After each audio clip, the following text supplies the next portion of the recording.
तिलावत से आज की महफिल का आगाज़ करता हूँ। कुरान पाक की तिलावत के लिए दावत देता हूँ। इसी गाँव के बच्चे जनाब हाफिज़ अबू बकर को तशरीफ़ लाए और कुरान पाक की तिलावत से आपके दिलों को महफूज करें।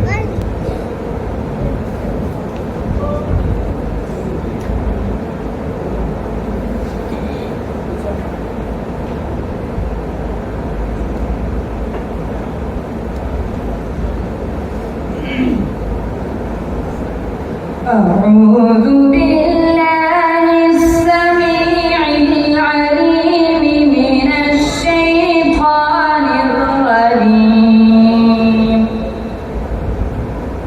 إنه من سليمان وإنه بسم الله الرحمن الرحيم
وكان